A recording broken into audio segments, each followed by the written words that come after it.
Man, that helmet is gorgeous. That is gorgeous. That's a wrap. Did you know it was coming? Was that a surprise? Wow.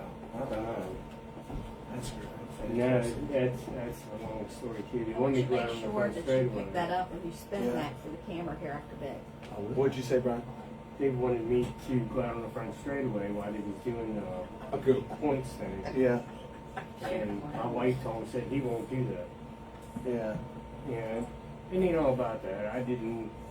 We're gonna get into it on the show, but I wondered how people found You out. deserved it. Because I didn't hear nothing about it. Huh. You I deserve called the my guys recognition. some special needs. Mm. Bunch of monkeys. I gotta watch how I say that because Yeah. that's how Will got fired. Bunch of monkeys. They knew about it, and I can't believe they kept it secret that long. Mm. Wow. Yeah, the stuff like that just don't stay Yeah. in. No, Wow. no. What do you got? I don't think Lisa's too happy with me, but she understands. She's in the same boat. Yeah. I was so burnt out last year, I didn't want to. Mm.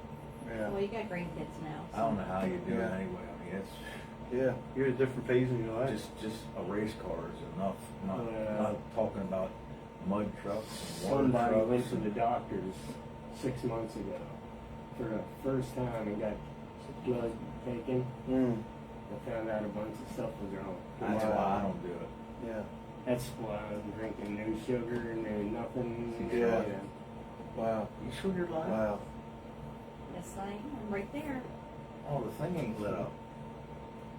Remember how it usually lights up red? That's it. Who's that good looking bald headed guy on that side of this thing? She's talking about him or me.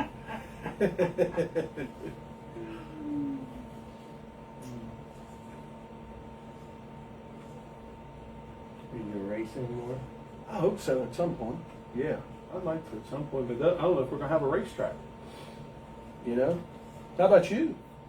Are you gonna race any? Mike Kirshner tells me you want my car. That was the thought. But he said you wanted to race anymore. Wow. How old are you now? I'll be 64. Okay. Your wife's watching. Oh my gosh. Isaiah Miller's watching. I saw your the video there with the one little media guy. I forget his name. Yeah. That was Jamie Lawrence. Jamie. Okay. That was really cool, man. Yeah. Did you know that was coming? No. We got he just Maybe showed 43 up. seconds. I've known him. My son raced quarter movement for him. Wow. That's awesome, man. It's a small world. Yeah, that was so cool. Yep. So cool. I'll move it closer. I can move it closer now if you want me to.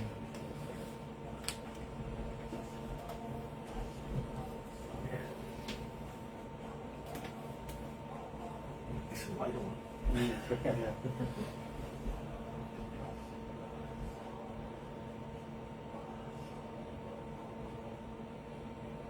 Yeah, I hope something works John out. Maloney. I hope something works out for him.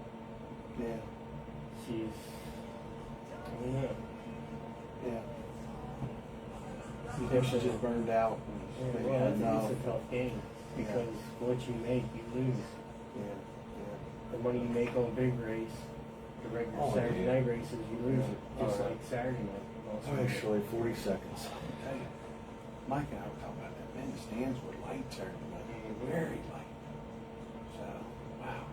Most people don't understand that side of that picture. Wow. Did I? Did I I know. did say he was talking about it Did I Friday. read that image right today? That 1,400 to win the Denver Derby? Yeah, that's his big difference. Wow. Well, That's I don't amazing. even think that's hers. It's some guy putting it on. Oh, is that right? Yeah, because they got to clean the track up when you're done. That's great.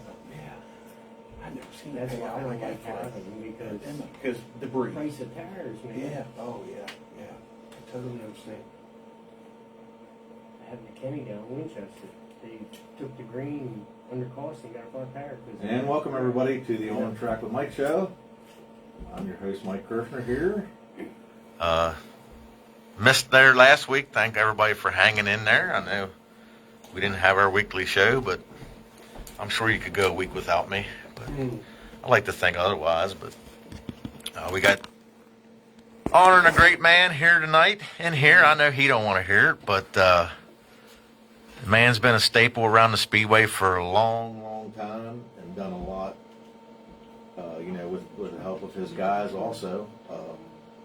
And then we have Faster Pastor Shane Wilton in the studio. Hi, Mike. Let me turn their mics on here. I just turned you on. You was Mike, I have no sound. You have no sound. Turn it up. Which one is it? Number 3. How about now? How about now? Yep. Okay. She's not doing her job properly. Got it.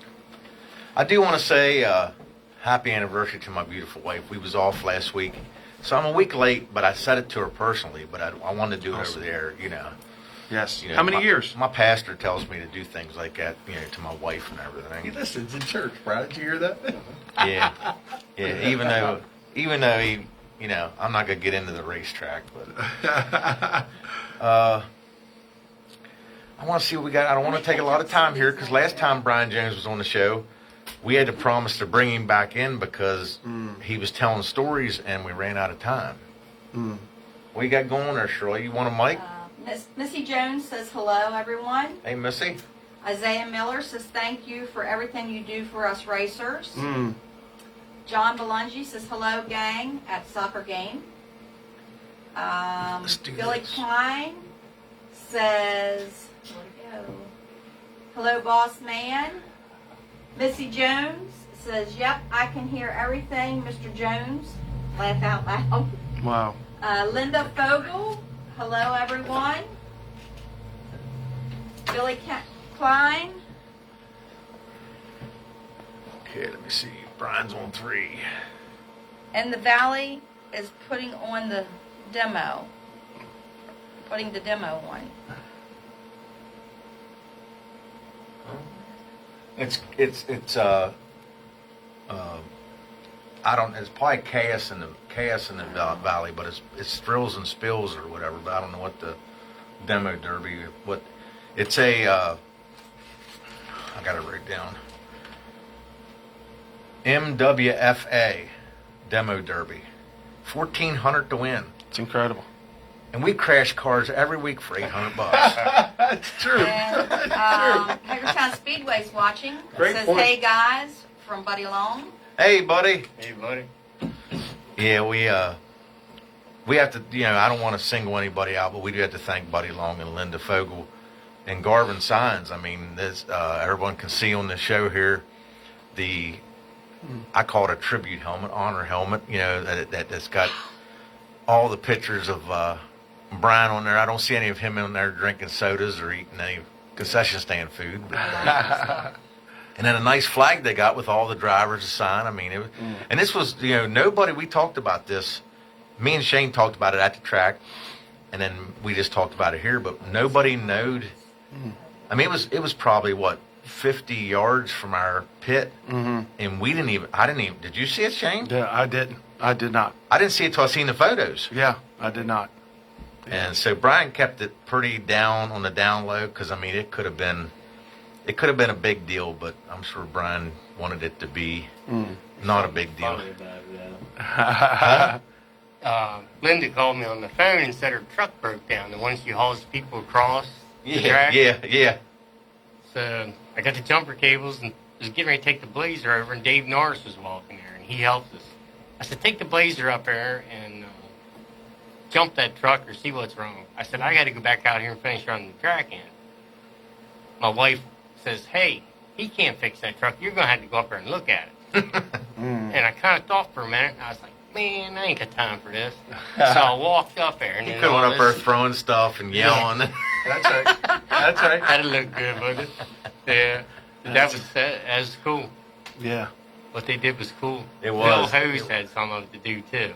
Okay, Yeah. Phil, Awesome. yeah. Yes. I know there's a few officials there. Like I said, I didn't know who all to name, but and then the short notice on the helmet by Garvin Signs and Graphics. He says the first time he's ever wrapped the helmet. Yeah. It's beautiful. It has short notice. I think Yeah. it's 2 days he had to do that. Extraordinary. It is. Yeah. It's a beautiful helmet. Yeah, that water truck with the American flag that you tribute to Randy Grove, that's amazing. Beautiful. Yeah, it was. That's a photo that Jason took that like is just like it's amazing. Yeah, sure. You know, just to have Brian in that truck sitting in the flag and then the old water truck. I thought that was one of the best photos. And then even the 4 wide. Yeah. I didn't know what the 4 wide was I didn't for. either. And then when I watched, I get all the information when I watch the video. Right, Yeah. that's what I watch the video and I'm like, oh, okay. But yeah, before we get too hard into it here, I do want to take a moment, Brian. I apologize. Shane, we're going to stay non-political with this. But you know, I'm considering him, and you don't have to agree with me. I'm considering him a great Christian man. But we usually don't bring stuff like this in the show, but someone that I think was this much of an influence for Christian people. Charlie Kirk got murdered last week, or this was last week. And I don't want to offend nobody. I know that I shouldn't worry about that because you believe what you believe. But I thought you handled it very well in church Sunday. And I thought maybe our listeners have just give us a few seconds here that maybe you'll look at things differently and you won't be hateful towards each other. And, you know, I thought the way you, man, Shane was yelling Sunday, man. He had sweat coming off him. We was looking for that box, you know, that the jump starter box in case he passed out. But, yeah. But, Shane, you know how you handled it. The way you spoke Sunday, it wasn't offensive to no one. It was all biblical. Right. And we're not going to spend a great time. I don't want nobody getting offended saying they tuned in to see Brian Jones. And I did check with Brian, make sure that this was okay with him, too, so I didn't want to offend him. But anyway, Shane. Well, I appreciate your kind words, Mike. We're not trying to make any kind of a political statement here tonight, but personally, I think that we honor a man that stood for his faith. He had the courage to stand for his faith and the courage to stand for what he believed in. And we as a country, it's time that we look at some of these issues and say, listen, the people that are celebrating this are what scares me. That's what frightens me. And because, listen, a man died. Yep. A woman has been left as a widow. 2 kids have been left without a father. And that deserves our respect, no matter what he stood for. That deserves our kindness and our respect. And so that's what I was trying to do Sunday in church, and I want to do that tonight on the show. Thank you for giving me that opportunity. This is not a political agenda we're pushing tonight. It's a racing show. But I admired greatly his stance for Jesus, his stance for Christianity, his stance for biblical values, and I hope that we as a country can just honor the fact that he stood for what he believed in. So many of us, I admired his courage, and we talked about that, Brian, Sunday in church. He had great courage, and we honor a man tonight in Brian Jones that has great courage. Has great courage and has been loyal and faithful to something he believed in. That was the Hagerstown Speedway. So we should honor. We want to honor Charlie Kirk tonight by saying he had the courage to stand for what he believed in. So thank you for allowing me to share that, and I hope our listeners, whether you agreed or disagreed with his policies, respect the fact of what he stood for. I don't do it to everybody, but I do try. If anybody I consider like high profile, a movie star or an actor, we try to say something on the show about him just because it affects so many people's lives. Sure. I'm not just picking out, one person that said this or said that. To us Christian people, he was a speaker for God. Now, correct. There's people that political wise say that he said this, said that. We're not debating that. It's just we wanted to do the Christian part of it. We believe in God. I mean, that's the way I am, and like I said, I usually don't bring us into the show, but we just wanted to take a second, sure, and just kind of tell everybody to love one another and be kind. Yeah, be kind to each other. Yes. Absolutely. Yeah, be like I am on Saturday nights. Kind, loving, compassionate. Yeah. But anyway, thank you, Brian, for giving us that moment. Thanks, everybody, for hanging in there with us. I know everybody tuned in to see Brian. ahead, Shirley. Casey says, hi, Dad. Mark Slaughterback, those are some pretty big shoes to fill. Glad to see you made the leap, buddy. Go out on your own terms. Well, Brian, before we get into sucking up to you and kissing your butt, I mean, I'm just, you know how I am, Brian. I like to joke. He's a clown. Before we get into that, I'm going to go back to the beginning because I want to hear some good stories. But without getting into anything personal, how did this decision come about? I mean, this is like going to work, Shane. I mean, this is like getting up in the morning, going to work, coming home, going to the Speedway. I mean, it's like a routine that he's. I was there last night. Yeah. Last year was supposed to be my last year. My wife wanted me to retire last year. Well, Lisa called her and talked to her and tried to work things out so we could go on vacation more. And she likes the beach, so I got to go with her. And It's not a bad thing. we talked about this all year. So about 3 months ago, I told Lisa, I said, it's time. She said, okay, I understand. Right? That was it. It was a very well kept secret, very well, because I had we was there all night long. I mean, not far from the event that took place with the helmet and everything. And like I say, the 4 wide salute. I just figured that was honoring the fans. I didn't know. I mean, I love when they do anything like that. Right. But yeah, it was great. And Brian, you know, this is a racing show, and we all love racing, but we all also agree that there's life outside of racing. And sometimes it's, you know, me and my wife, we have got to the point where we've got into older vehicles, and we enjoy, I'm not going to mention hers because it ain't done, but we enjoy, you know, taking them to churches for cruise-ins, hanging out, meeting people, talking to people, just having a good old time, just, you know. And not that I don't want to go racing no more. It's just something that Something else to do. It's different. Yeah. I got a motorcycle. Probably the last 5 years, I put 50 miles on it. Yeah. And you'll be sitting there on Race Pass watching the results like I do, sitting at the beach. It was tough. I mean, I'm going to miss it. I can tell you. Well, there's a lot of people going to miss you, Brian. I mean, you have been the go-to guy for a lot of years. I mean, Sell a motorcycle, buy a camper, and travel to racetracks. Don't say that. Travel to racetracks. How many years has it been? At the racetrack? Yeah. 39. 39. Amazing.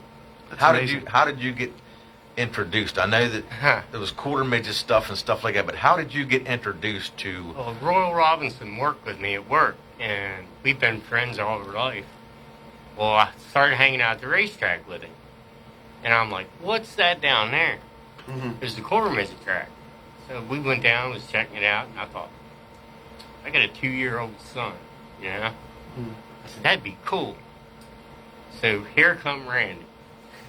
He started talking to me, he said, hey, we're going to run track in. Why don't you get in that old Dodge and help us run the track in? I'm like, are you kidding me? Roy looked at me and said, come on, we'll have some fun. Well, we had plenty of fun, and that was the big start of it all. That's awesome. Then you started showing up every Saturday to run the track. Yeah, run around for a while. And talked to John Corbett. He had some quarter midgets, and Larry did too. And Randy said, man, you got to talk to him, because Randy's daughter raced her. John said, you know, I ain't had them things out of that garage for 10 years. I said, well, I think we need to go racing. So we did. And then Larry built me a bigger car and bigger motor, and Justin got too big, so that was the end of that. So I thought I was done with the quarter midget track. Nuh-uh. Did the track 10 more years after that. But I've taught some good guys to do it. And Todd Byers is doing it now, and he does a good job. But back to the big track, I've really missed Randy. That was, yeah. When he quit, I should have, but I didn't. Sorry. No, You're it's right. good. You're You're fine. good. You're fine. there was a different. Fine. Here you go, Frank. So you saw the different side of Randy that a lot of us saw away from the track.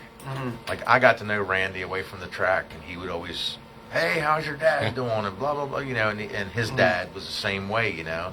Now at the track, sometimes they had to do their job, and so I'm sure Brian, being so close with Randy, you got to know the man that other people didn't get to see. Not that he was a horrible person. I'm not trying to make that the statement. hard guy he was at the racetrack. Yeah, that's what I mean. Worked on tractors with him, raced with his daughter. Built 2 cars for her. We had good times. Motorcycles. Yeah. Wow. Really gonna miss him. Yeah. You'll still be around. Yeah. Now you can enjoy it. Yeah. Yeah. As you know, it's Brian. There was a time where I hated going. I didn't want to go to the races unless I was driving. And you know, we went down a couple times this year. Just recently, here was Friday night of the Hub City or Nationals or whatever it was, and went down there to help a friend and got up on their trailer. And I didn't do much helping. I stayed on that trailer all night long and watched every lap, and I just enjoyed myself. And it's like, it's funny how you can enjoy yourself without working on a car, without, you know, getting involved. I mean, it just, it used to be I didn't want to go to the track unless I was racing or my son was racing or whatever, you know. And now it's like, I figured out that I can enjoy myself. And you'll probably figure it out too, Brian, that you can enjoy yourself by coming to the track some evening and finding some place to stand and just enjoying yourself. Hopefully it's his county. Yeah. Yeah. I missed that. Yeah. Yeah, this will give you more time to be with your daughter and son-in-law at the track and Grandkids. everything. How did the tribute to Randy come about, Mike? I'm curious to ask Brian that. The water Same truck, people. the American flag, that kind of stuff. The same people, Buddy and Lisa and Linda. And we couldn't figure out what to do.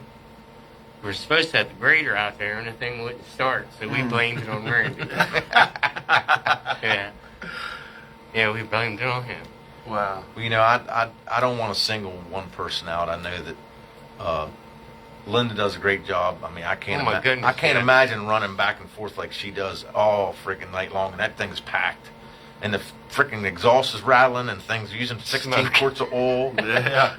But having Buddy Long in the booth has been, and I'm not trying to bash no one that was there before him, but They've all been good. just having someone, when I listen to him, the things he brings up about the racers and stuff. You know, he'll talk about him winning a race 2 weeks ago at Bedford or Right. Cumberland or something. You know, he pays attention. Yeah. And that's pretty awesome that these guys are putting all these hours and hard work and money into these cars. And, you know, you have someone in the booth that's not only, you know, he knows Brian's deal. He's honoring Brian. He knows, you know, this racer. He knows, I mean, it's pretty cool, the homework that he's done. And I appreciate that because I don't think I could announce. Heck, I can't hardly even do this show. But it's just great to have people there that are promoting The sport. Yeah. the sport. I agree. Yeah, he does a good That's job. the only thing at the track I haven't ever done. I don't want to. Is being an announcer? You have to be an I told honorary Buddy. announcer. I told Buddy, no way. Shane, you had to get him up in the booth with you. I'd get That mad, would be awesome. see something, Yeah. liable to say something I shouldn't say. Yeah. Yeah. Yeah. It's an interesting It's hard at perspective. first. It's hard. I don't know at how first. they do it. Yeah. But Buddy's really, really good. And Yeah. so's Doug Watson. Yeah. If he wants to be. Yeah. Yeah. Sure. Doug's likes being out with everybody else Yeah. in the pits. I know we're getting off topic, but I don't Watson. care. Doug Watson is another one. I mean, I miss. I know you don't do as much as you used to. I miss a lot of the articles. I mean, Yes. you would see the inner workings of a race team or a driver. That Doug Watson would do an article on.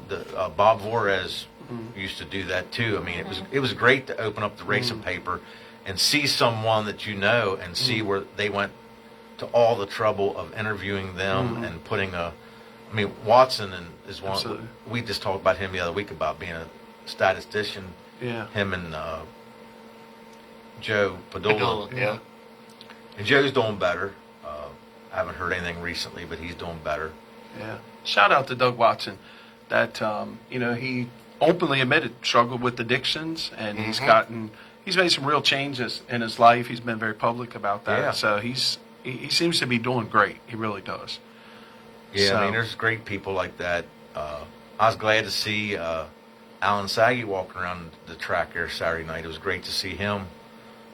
He stopped and talked for a little bit, and the last 2 weeks, Brian, or the last 2 races for us, I don't know what it is. I don't want to jinx us, but it has been enjoyable nights. Yeah. And I'm not just saying racing wise. I mean, we got tore up in the heat race, and smashed the whole side of the car and everything. I'm not saying it. Everything just we pulled a perfect peel. I'm not talking about that. I'm talking about the track. The racing has been enjoyable to watch. The track has been 3 or 4 wide. People coming, people going. This guy going from this spot up to this spot. And I mean, I just really been enjoying the racing the last couple weeks. Yeah. Good stuff. Especially for what you got to work with no rain and everything. Oh yeah. If people would just understand. Yeah. I try telling them, but they don't listen. I mean, we had to dig a hole to get water this weekend. The creek is like 5 inches thick deep the whole way across. And I told Lisa, I said, I hope we get enough water that we can race. And then back it up to that week the track flew apart. That was a whole different story too. I mean, you have bad weeks. I don't care what you do, you have bad weeks. And it was a bad week. And then to get 1.5 inches of rain in 20 minutes on top of it, I looked at Lisa. I said, we should have canceled. I said, but I'm telling you, you'd have heard it irregardless of what we'd have done that night. And Brian, I want to tell you, I said the same. Nobody listens to me either. I said the same thing to Shane Wilt down the pits. I said, we should have canceled. I said, but as soon as Joe Blow sees that his stones is dry in his driveway, he's going to be on the internet bashing the track. But as a racer, you're kind of like, hey, let's just cut our losses. And I mean, especially after Earl spun around and hit the guardrail. Yeah, the airbags went off. I was like, oh my goodness. I thought the truck was on fire. I didn't even know that till I seen the ambulance come down there. Yeah, I thought he hurt himself. Yeah. The ambulance come down to his little caution stand there, and I'm like, what's that ambulance doing there? And he walked over to it, and then somebody said, oh, well, I heard the truck hit the wall and all, but I didn't know who it was. Wow. I got to give it to Earl. Ever since I started this, he's been with me. Earl's a good guy. Yeah. Both tracks. Yeah. Both tracks. But Brian, something else too. I know it's not easy to do it. My wife can tell you right now that I would be the same way you are. And I hate to tell you this whenever you're only got one race left to go. But there's no way you should be taking these track conditions on your shoulder. There's no way. I have never blamed you. I know numerous people has never Take blamed the good you. with the bad. It just I mean, you they don't think about the good tracks. You feel like it's you. I let them down, yeah. But it ain't. What? It's not you. It's not you. No. They're not on there saying Brian Jones. They're just. You leave racing and you get missing it and you want to talk about racing, call Mike up and we'll have you back in the show and you all can I don't talk like. racing. I don't like to talk. No. Go ahead. The greatest thing that's changed, Brian, I had this conversation just recently with Mike about racing, is social media. See, when my dad raced, I mean, you rubbed fenders on Saturday night. By the time you showed up the next Saturday night, It was over. it was over. You forgot about it. Got back in the car and They went just back keep at it. going on and Man, on and on. It could be a month later. and Correct. they'll bring it back up. I'm like, Well, okay. and that also applies to track conditions. Yeah. Now they got, what did Shirley call them Saturday night? Keyboard warriors. Yeah. And they type and criticize, and so that's really changed racing is social media. When the race was over, I had 3 people go across the track and holler at me how crappy the racetrack was. And I was filling out a paper and I didn't even acknowledge them. I didn't even turn around, but I Right. did look and see who they were. Wow. But Yeah. I'm not like that. Yeah. I wanted to know who they were, Yeah. but I didn't get down and say, hey, or put on the internet, this guy's, Yeah. yeah. Yeah. Good. I don't Thank do you for that. the It is. compliments. It has really changed. It really has. I It's just wanted social to- media. I just wanted to let you know that I don't think there's too many of us that ever blamed you. It was a hand you was dealt. Yeah. And, you know, you might not be happy about it because maybe it was rough or it was dusty or whatever, but it's like, Probably, I've never said, Brian Jones screwed this track up. you can ask the guys. They didn't know what to do. Yeah. It was probably 6 or 7 years ago. The track was so dusty. Everybody, Mikey Hallbaker called me on the radio and said, hey, they just shut down Independence Road because they can't see to drive on it. Wow. I'm like, oh my. Wow. The pump broke Yeah. and wouldn't start. Yeah. And this is lunchtime. Yeah. So we tried switching parts. I took the distributor out of it, switched it with the spare pump we had that wasn't ready to go yet. And we got an extra one now. But anyhow, it was almost 4 o'clock before we put water on the track. Wow. And Amazing. what, 2 hours? Yeah. Yeah, Wow. it wasn't good. It was Yeah. a bad racetrack, but Yeah. they got the race. Yeah. It was a little dusty, Yeah. but yeah. Well, I know it's kind of late now, but I just felt like I needed to tell you that you don't have to carry this stuff on your back. It ain't fair to you. And I mean, Brian's always been the one that I hate to bug him, but if I had a question, all I got to do is text it. And within Yeah. a little bit, he's going to let me know. Sure. Say, hey, I want to try something. I want to make sure this car runs or something. Is the track? Can I come up in the parking lot or can I get on the track? Yeah. You know, Yeah. people don't realize that. All you got to do is ask me. Yeah. Sure. Yeah. Yeah, I've one done a night, lot for people. I remember how one night we was having issues, and we tore everything apart during practice, and we just couldn't find that mess. And Brian come over, he's like, "Man, Mike, listen, I feel bad, but we got to shut it off. You know, the lights is we don't want to turn the lights on or whatever, and we got to shut off." I was like, "Brian, you go ahead and go home. If I got to send him down the backstretch with a flashlight between, taped to the roll cage, Yeah. we'll do that."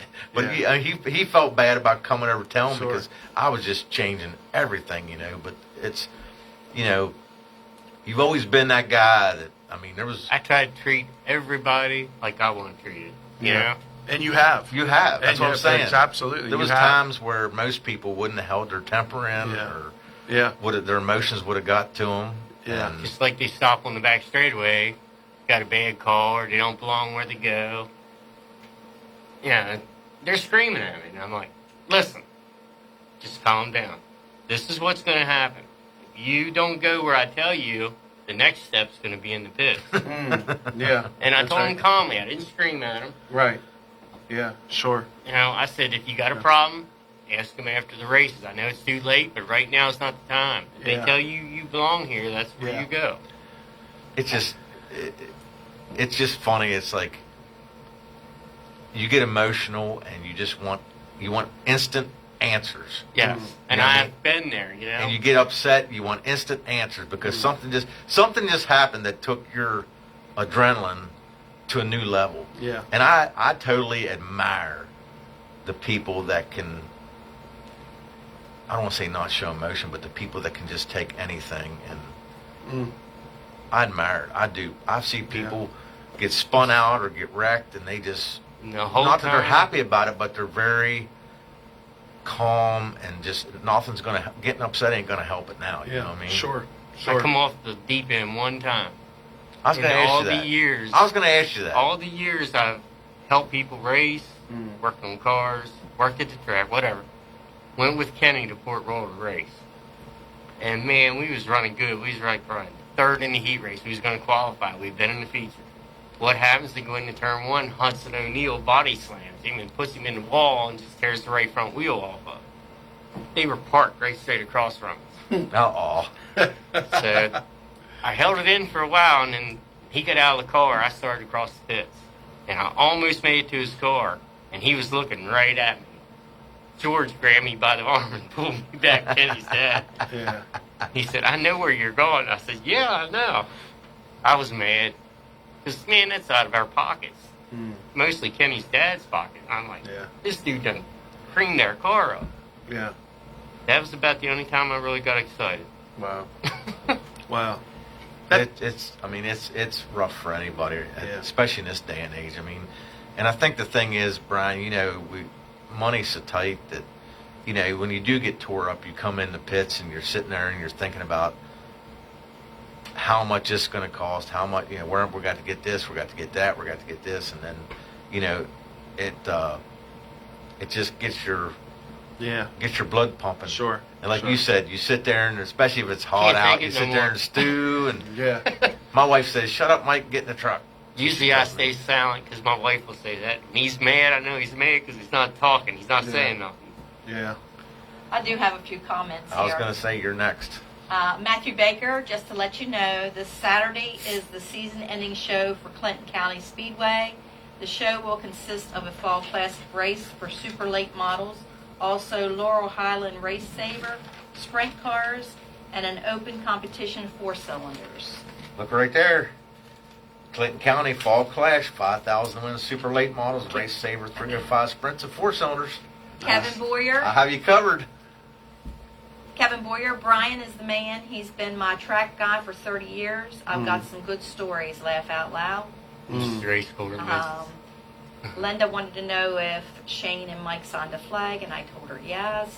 Heather Cronice Kendall, hi guys. Thank you, Brian, for your hard work and dedication. Enjoy your well-deserved retirement. And Casey put 3 little hearts. Stein's alignment. There's more to life than working. Brian, enjoy your track. Was always fast. It was always fast. Good guy right there. Yeah, another And good guy. Casey says, newest crew to the 24. There you go. Carolyn Coots says, you will be missed. Chad Myers says, Brian Jones is a great guy. Going to miss him. Knew him since the 90s, since my quarter midget days. It was nice to have Chad there Saturday night, too. Carolyn Coots, you always Yeah. explain things to my boys. Kevin Boyer, I lost my keys one night.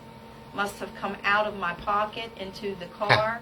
Brian found them while cutting the track. He finds a lot of stuff. He has. If y'all ever seen the photos on Facebook of all this broke up stuff, bent hood pins, Yeah. camera cases, that GoPro cases that are cracked Yeah. and broken. Absolutely. Yeah, Yeah. somebody Yeah, lost you a, found- somebody yeah. lost a GoPro one night. Yeah. And come off their car. Yeah. Yeah. Cody Yeah. left Yeah. stuff Yeah. there before. He called Brian, and Brian said, yeah, I got it. Absolutely. Yeah. That's Roy- amazing, the Roy stuff you Deese was found. the one. Wow. That's amazing. I put that picture on the internet. He said, I'd like to have that back. I want to put it back in my motor. It was a connecting rod. Yeah. Wow. That's amazing. Because then I talked to him. I said, yeah, I knew it was out of your car. So, Brian, tell the listeners, besides sitting on the beach with your wife and the grandbabies, what's the future look like for you? Haven't really given much thought. Brian Jr. Feet pedaling around the house. He's going to get his grandkids ready for quarter midget track. Yeah. My wife has plans. Oh, okay. I can't wait to hear some of them. I figured that. She has plans. He don't know them yet. That's No. right. You seen what she put on Buddy Long's thing, didn't you? He's mine now. Yeah, he's mine now. That's Yeah. good. That's awesome. Yeah. I got 2 more comments here. Kevin Boyer, Brian let me drive a mud truck as a kid. I lied about being able to drive a manual. I ended up covering Royal in dirt while he Yeah. was eating a hot dog. That's I've awesome. since been banned from the mud truck. Ha ha. Hagerstown Speedway, you gave so many great things to talk about due to your work ethic and expertise with the track. Thanks for making my job fun, buddy. And then your wife put 3 laughy faces in there. Yeah. That's And what Brian, we we was talking about it a little bit in the room over there. And Missy, we wish you would have came along. yeah, as long as it ain't too I personal. tried to get her to come along. I think the people ought to know how many years you've been at the dealership. I thought that was amazing. And not to mention while running, not running, but all the things you do at the racetrack. Yeah. Yes, I usually eat supper between 10 and 11 Wow. at night. I work all day and then go up there all night. Yeah. And I got this bad habit recently. I watch the TV till like 2 or 3 o'clock in the morning and fall asleep on the couch and then go upstairs and get back up at 5:30 with the dog. So I haven't been getting much sleep. Wow. Yeah. This is on Friday night. Me and Mikey was there. Mikey was there longer than me. I left that racetrack at 1:30. Went home, took a shower, tried to eat something, and couldn't go to sleep. I got back up and was at that racetrack at 7:30 in the morning. Wow. We had to fix Earl's truck. And boy, I tell you what, about 3 or 4 o'clock, that's when I wasn't in no mood for all this stuff. Yeah, Linda, I think she got upset with me. I said, I ain't got time for that stuff. Wow. Yeah. And right now it ain't bad. Imagine when it's 98 degrees out, Yeah. high humidity. Yeah. In that water truck and in those mud trucks. I mean, Sure. we've done the show many a nights, and it's like miserable outside. And Brian puts on the screen, listening while watering the racetrack. And I'm just thinking, man, can you imagine how hot that is in that truck? In that truck. Yeah. Yeah. Right. We could put a window unit in the side of it and a generator on the tank. Yeah. That's awesome. Chad Myers says he had lost his phone and Brian stopped before he ran over it with the grader. He had left it on the deck and he went out on the track for the feature. Wow. And he said, thanks again for grabbing it. Yeah. Davy Gross, Brian, you're going to be missed. Thank you for all that you taught me over the years. Wow. Yeah, I mean, It helps when you got a lot of guys that's been there. Earl and Mikey and Dave. Jesus, Pete's all of them. Billy. You've impacted a lot of Andrews. lives. Yeah. Gave a lot of people some good memories. Yeah, for sure. I remember the night that this is probably, I don't know, 3 years ago or whatever. We were sitting in the parking lot waiting to go in the gate, and the gate was still locked because this storm was coming. And this big storm came, and I mean, it poured down. And I'm like, man, this ain't, I mean, what is water running down through the parking lot? And Brian comes around the corner walking as fast as he can walk. And he looks at me and he goes, I can't remember the words out of your mouth, but I instantly felt sorry for you. Because he was taking it personally. He's like, I don't know what to do. The pits is filled with water. And I'm just like, man, it ain't your fault. Yeah. You know what I mean? Like look at the water running down through the stones in the parking lot. Yeah. But we played that game one night. We actually took the pumps and tried to pump the water out of the pits and back into the creek. And that's when Ernie was running the track. Ernie came down in his pickup truck. He said, man, what do you think? I said, look, the water's 10 foot up on the racetrack, down 3 and 4. I said, we've been running these pumps for 2 hours and the water hasn't went down. Wow. The problem is, when the water level gets so high, it pumps in that pond. Well, then it feeds the pits. And it just... It never used to have that problem before. No. Yeah. But now And they it put now that comes pond in those out drainage there. ditches Yeah. Wow. and fills them up.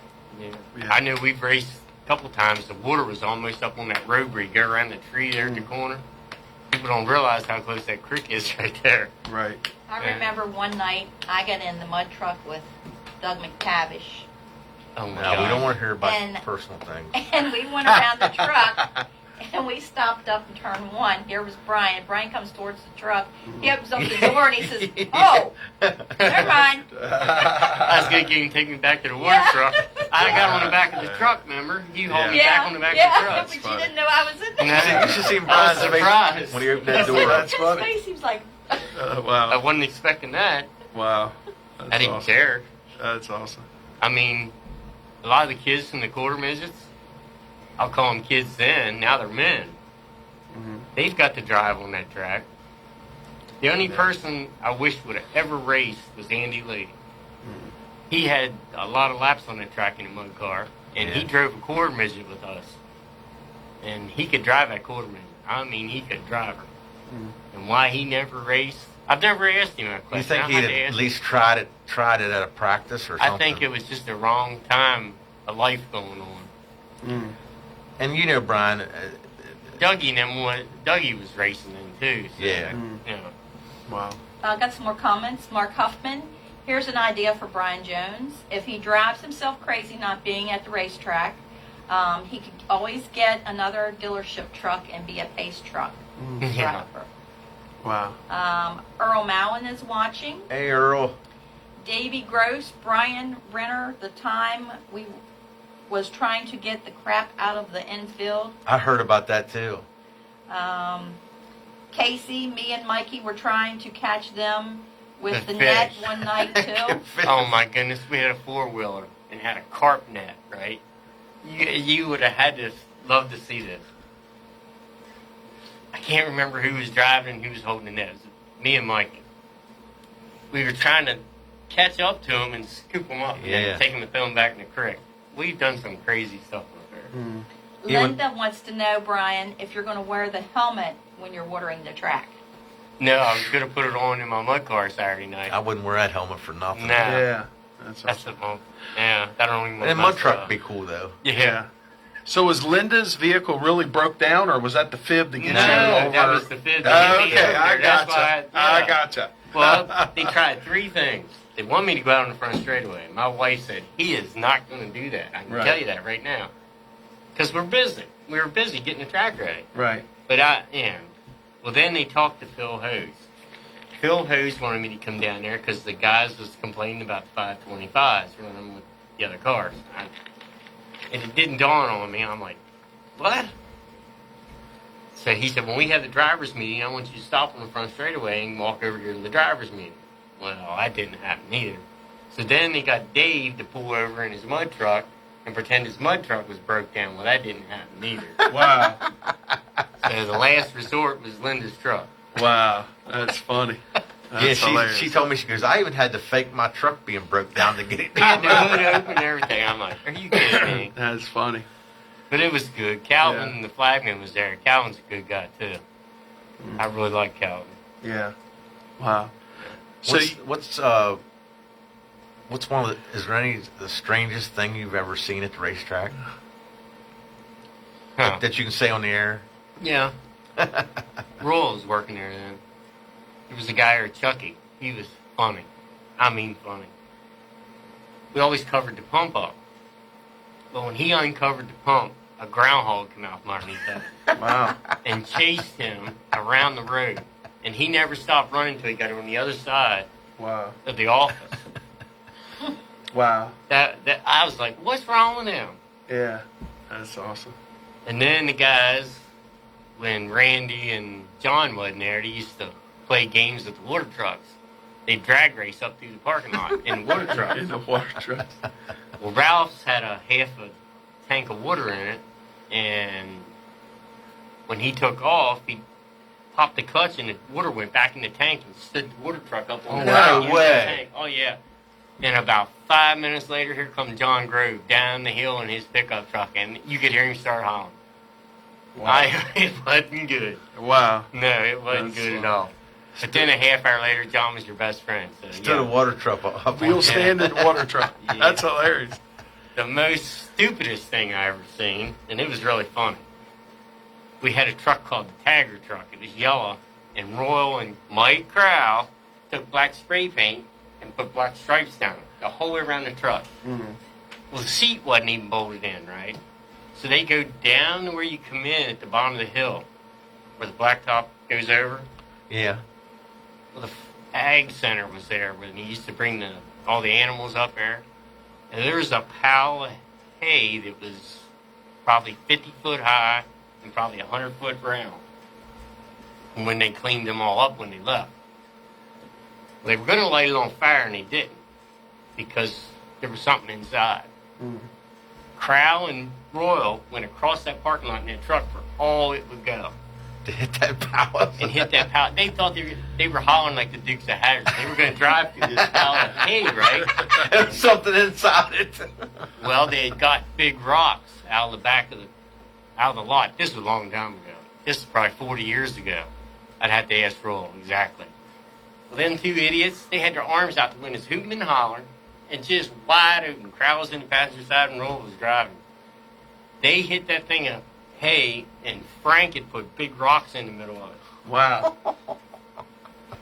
I thought they were both dead. Crowell had blood all over his face. It wasn't good. Now, this is the kind of stuff they found out about later Nobody on. knows about Yeah, that's funny. it. The steering wheel was clear up over the steering column into Oh, the wow. dash. Crowell went into the windshield. You could see where his noggin was in the windshield. Wow. The fan blades and the radiator was clear back over top of the carburetor. So they had to have been going 50, 60 mile an hour when they hit that hay. That was one of the dumbest things I seen them two do.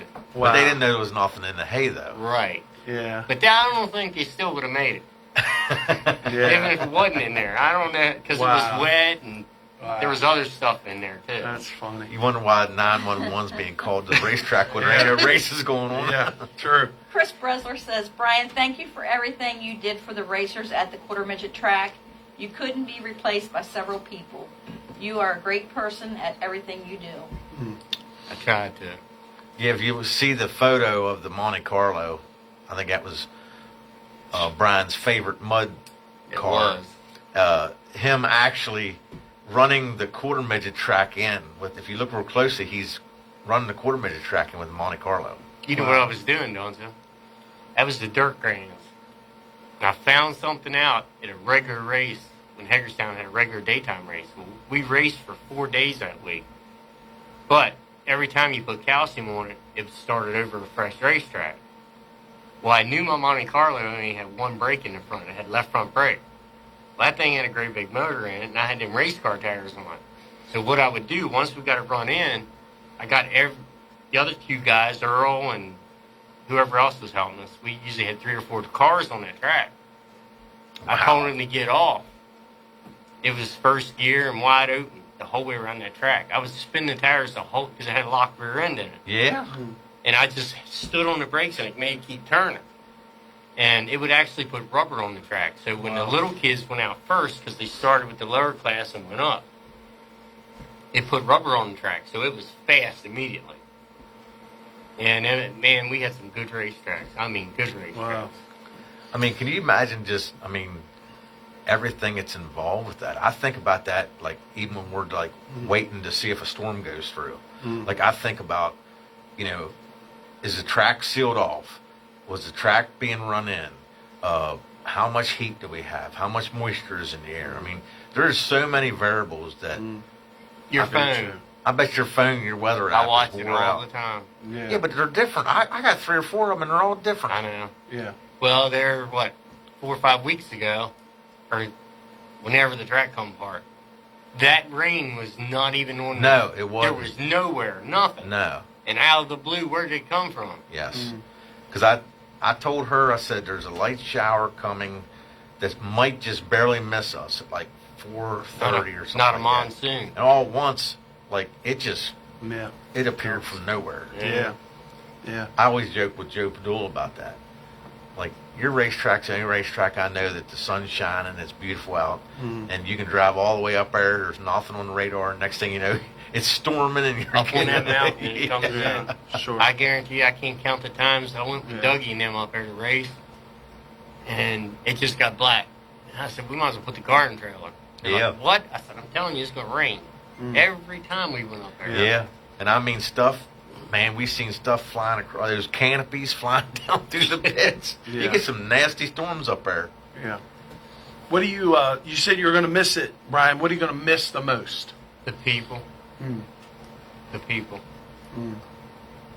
Met a lot of friends, people I wouldn't have met if I wouldn't have went there. Mm. And I'm going to miss it. But just to see the racing, that's... Walls and Albert, Jason and Albert, to do that video. Yeah. I don't know what I'd do if it wouldn't be for that. Because all I see is when he come off turn 2 and go in turn 3. Yeah. I have a question, Mike, I want to ask him. Go ahead. What is the best race you saw? Oh, my. Is there one that you said I in the know. last 40 years that stands out? Like, man, that was amazing. Yeah. Again, you only saw it from the backstretch, but You from know, your you know perspective. one of them, Shane. Yeah. One of them's when Satterley beat Yep. Bloomquist, which I like both of them guys. Yeah. We were in the grandstands for And that. to hear the people hollering over the race cars, I Yeah. hadn't heard that for 30 No. years. Yeah, when I was a kid. I never heard it. Mike and I had that conversation, yeah. And it wasn't about like, Kenny Emler won one year up there, and most people ain't Ford people. But my uncle, a couple of them were really diehard Ford people. And that place went nuts, man, when he won. Wow. Yeah. We went up late and got in the stands, and now I'm not saying it was, 50 laps of door to door, swapping the lead back and forth, but man, whenever he ran Bloomquist down, and he passed I him, think he caught him sleeping. I He was didn't- being careful. yeah, I never heard the crowd. And that's like not that. usual Never. Bloomquist. Usually Bloomquist is on the Yeah. gas all Yeah. the time. And I don't think it was anything against Wow. No. Bloomquist or anything It just against. happened. It just But was I like- heard his guy told him that he had a gap when he went into the corner. You don't listen to those No. Yeah. signal guys. The They other don't- one was a Yeah. sprint car race. And I cannot remember the guy's name. It was, his last name begins with an S. I'm thinking. But I knew him too. Shepard and Raymer at Pennsylvania Speedways. They raced side by side, sliding each other. The track was wide open. Wow. And when Shepard went by me with 3 to go, the motor was letting go. And he did not let up. When he went by on the last lap, the headers were blown. Wow. And he beat Raymer, and that place went nuts. Wow. But that's the dude that had the tree fall. And he had a bad wreck, too. Wow. I can't remember I think it was number 4. Yeah. Can't remember. Was his first name Jeff? Was it Yeah. Jeff Shepard? I think There so. was a sprint car guy named Yeah. Jeff Shepard. Wow. And he got Wow. hurt, and that was the end of racing. But Yeah. he done that right before all that happened. Yeah. And man, I've seen so many races up here back in the day. It's hard to say between Yeah. Nathan and Gary and Denny, Franklin. I mean, as far as I'm concerned, around here had mostly the best drivers back in the 60s and 70s, 80s. I'm gonna ask you a loaded question. Who was the best guy you ever saw drive in 40 years? The best guy. The most talented guy that just stands I out don't to you. think I want to answer it. You don't want to hurt anybody's feelings? It's your opinion. I know. No, I It's understand. your opinion. That would It be- would be You know? That partial would be a because hard, yeah. I help them guys. Man, they're all my friends. A Stuhler could drive a race car. Oh, yeah. Yeah. I don't care. Slick, mostly, but most guys can't drive that. And he's still But- doing it. Yeah. It's still Probably good. wide open would have to be Nathan. Oh yeah. He'd Yeah. send that car for all she was worth. Yeah. Yeah. That's a great answer. Yes. You know? That's awesome. I got a few more comments here. Linda Fogel says, I hope and pray my pitch shuttle don't break down because Brian wouldn't believe me now. Karma. I felt bad. Yeah, I ain't coming. She said she felt bad for doing that because he was so busy, but I am so happy everything turned out great, and I definitely will miss him. But I was going to take care of it, Al. Yes, you will. She knows I would. They need to take a Wow. 50-50 up for a new pitch shuttle. But back Yeah, to- there you go. That's Back to awesome. what you Todd- were saying.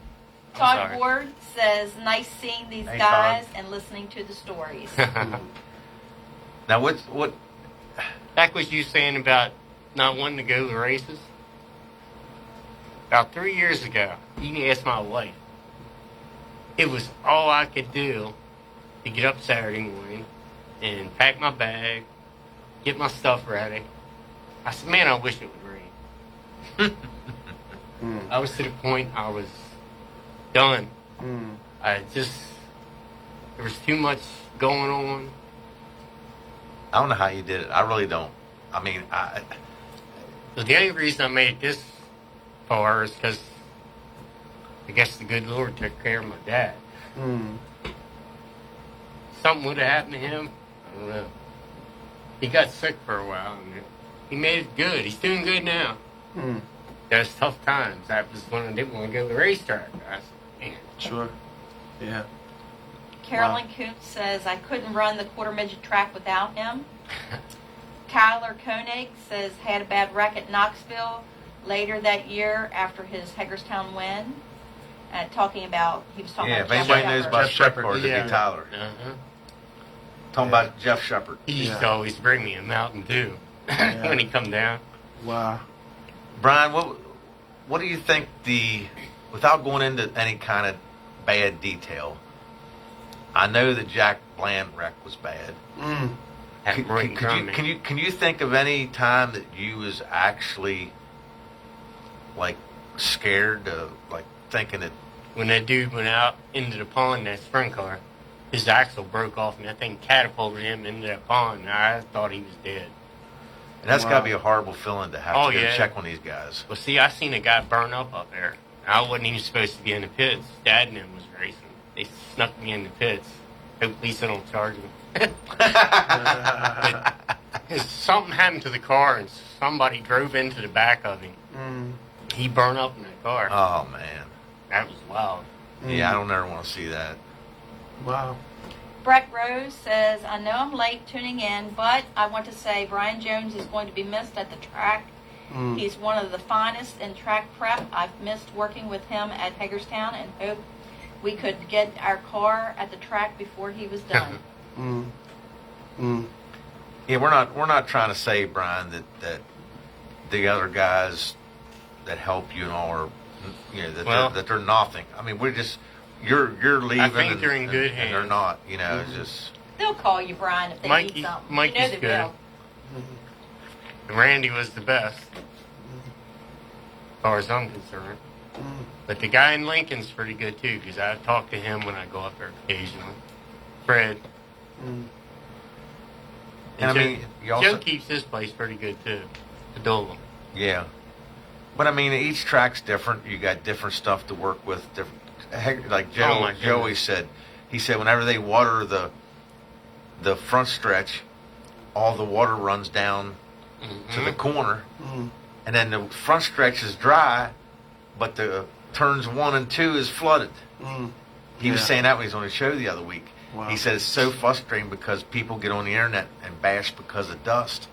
And he said, we try to keep it down, but it's so hard to water a track that is angled like that track. And I mean, just like Brian, I mean, I'm not bashing the track in any way, but I mean, you have certain mud trucks, you have certain water trucks, you have certain pieces of equipment.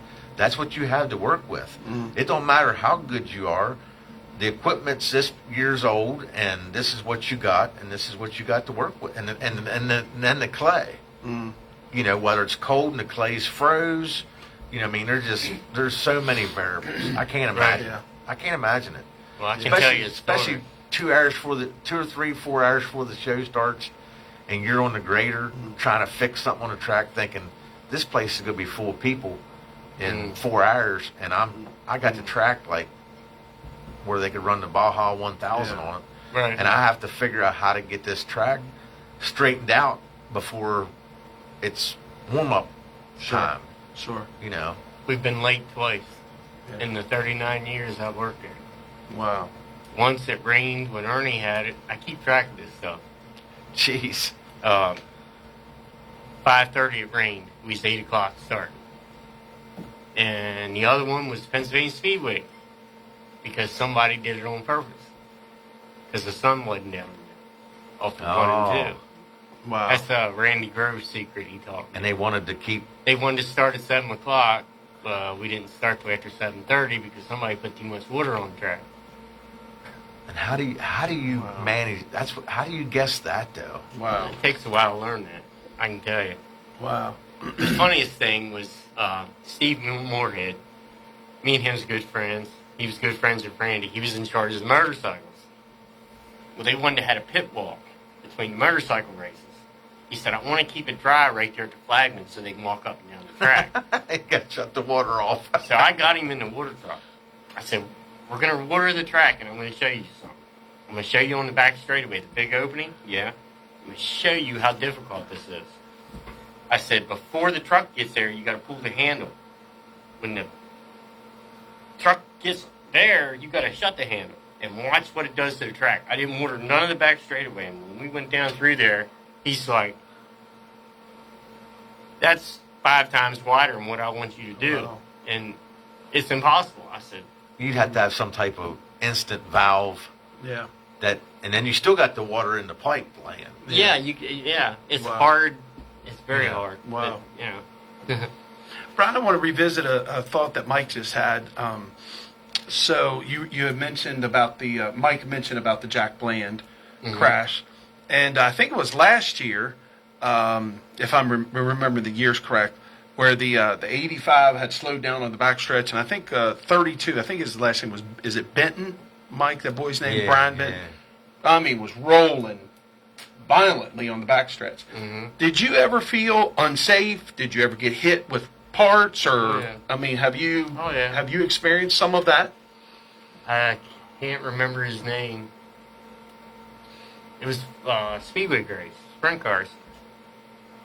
They were running time trials. Well, they come in on the back straightaway like their other cars. Mm-hmm. Well, we had the track all juiced up. Mm-hmm. And when he took the checker flag, he never left off the throttle until he came off turn 2.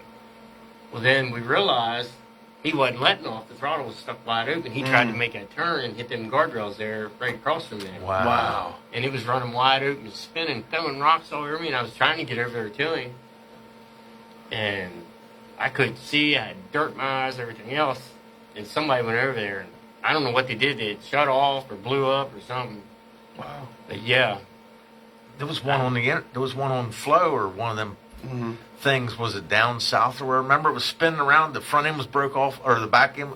Something was broke off of it. Mm-hmm. And they actually took a mud truck or whatever, and run into it. run into it to stop it from spinning. Yeah. The guy was unconscious Yeah. in there spinning. Tyler Koenig says that was Anthony McCrae. There you Macri. go. Macri. Look at there, boy. When he was a rookie.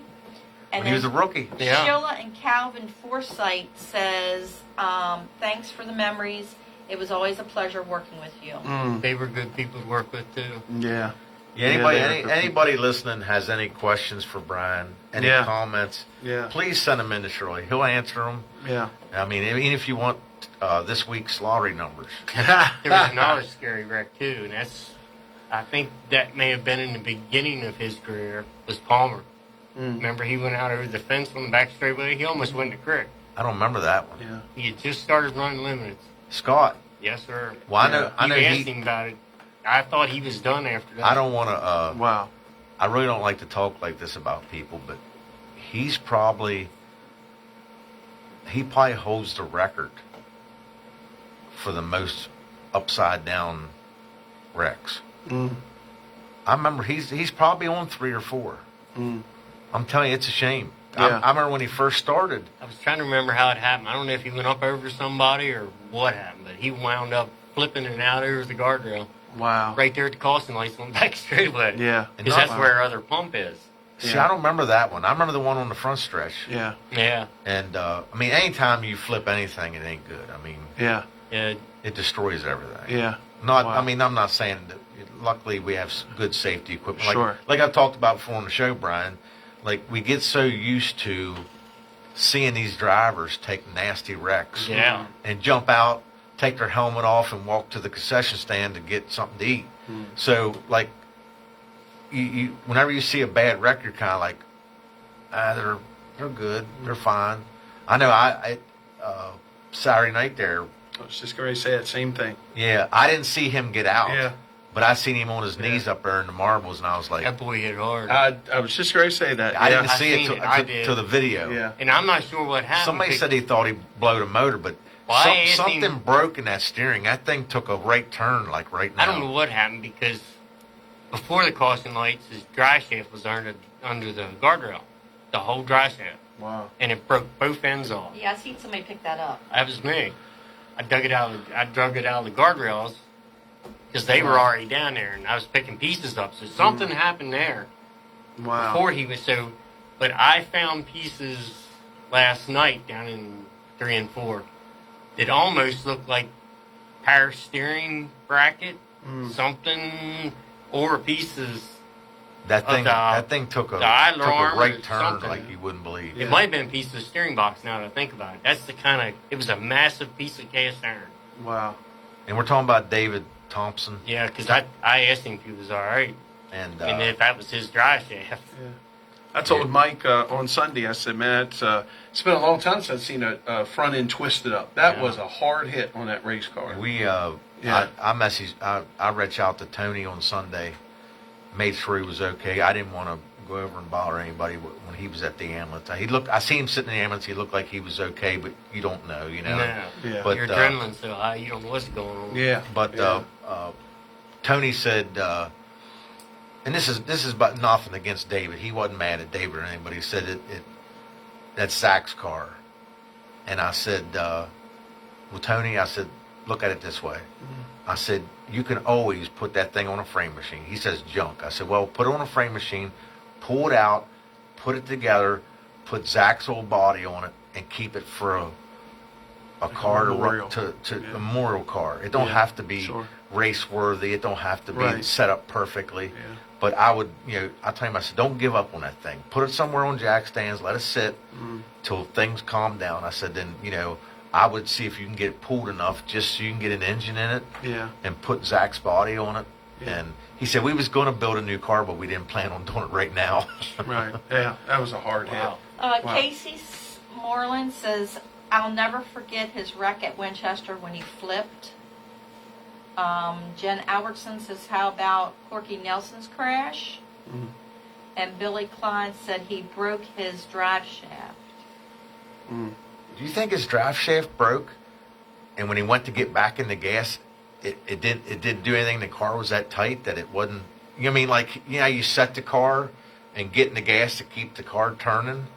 Maybe he turned into the corner and with no drive shaft, he couldn't get the car to turn. You know what I mean? Yeah. I don't know. I didn't see it. I looked up. I yelled at her. I said, Just went straight in the guardrail. I said, But that's why I thought maybe something broke in the steering, because it looks like a steering piece or something. It was up there laying along Somebody the guardrail. had the steering wheel out of the car, and they were like looking at it. So. Yeah, hold up. Casey's talking about Scott Palmer. Yeah, he worked down there. So did that 22 at Master, what's his name, at Yellow. He don't race anymore. He's married to Jessica. Oh yeah. Man, he flipped down Winchester bad. What was his name? Marcelo or something like that. Yeah. Well, I didn't mean to get you into all this No. carnage and stuff. I just thought, whenever you're a guy on the backstretch, and just like the one Shane was talking about, that dude landed right next to you. Was the sprint car went out? Oh yeah, we had 3 him and on the 4. show. Wow. That Yeah. dude, That dude was massive. that dude was. He's lucky he didn't get hurt worse than that. Yeah. 'Cause that's nasty down that bank. And he said he had a stick sticking through his hand. I couldn't imagine that. Missy Jones says Reese. Reese. Marcelo. Reese Masello, yep. Yep. And, Brett Rose Brett said Rose it too. said it too. So did Casey. Man, I mean, it's work, Carl. Yeah. I'm sure, Brian, there's probably been plenty of times. I know exactly how you feel getting up on Saturday morning and hoping that it rains.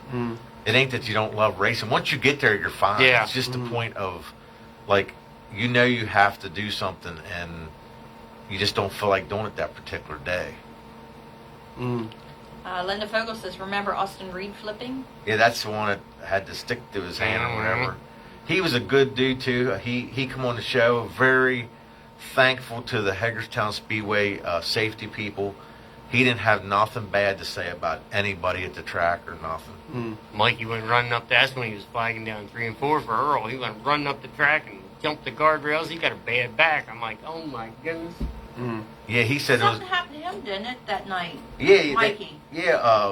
I forget. Something happened. That Austin was sitting in the car and he said somebody come falling down the bank. Yeah. He said people was falling down. Uh-huh. It's very, very Oh my. steep. Right. And they it's said something about loose. Mikey fell down the bank and hurt his back or whatever. And they thought they got to use the cable in the tow truck to get him out. That's fun. Peggy Kirshner says, where'd it go? 2 great guests tonight. The stories are really interesting and really something to hear. Brian, you will be missed by a lot of people. God bless you. She must be talking about me. Thank you. She's talking about me and Brian. Great guest. Thanks. I can remember your dad, man. We had Timmons' car in his house. The When they kept purple it, and white when one, they yeah. kept it there, Me at and the- Buddy at the Loveless family. used to Yeah, run I around remember a lot. Buddy Loveless being down Well, there. then before I didn't that- know you then, but Oh, I I remember going know. down with Buddy Loveless. I know, but I knew your dad because he had walked over there one night, and I met him. He said, "That's Mr. Cursor." I said, "Oh yeah, that's the water guy." Yeah, he didn't know nothing about race cars, but he loved He was a racing. nice He guy. enjoyed He loved racing. He was an amazing man. I can usually tell him a little bit if I want to be around somebody. Yeah, Right? amazing He was a person. good guy. Yes, he was. Barb Warrenfeldt, Mike said, Brian, thanks for all the memories And you got me started in driving the cars and gave me my first helmet. I still have. We almost our first night out driving the 2RM of Russell Morgan's with the 2x4s holding the seat up. Yeah, you don't want to know about that. And an airplane seat. Yeah. Seat belts. We didn't have nothing. Mike, I told him, I said, I don't know. I said, it was 4 o'clock in the afternoon, and when somebody got the great idea to paint 2x4s black and put them behind the seat and run bolts back through the roll cage. We didn't know what to do. I said, we ain't got time to do nothing. Couldn't reach the pedals because either me or Russell was going to drive the car, and Mike ain't as big as us. His legs ain't as long, you know?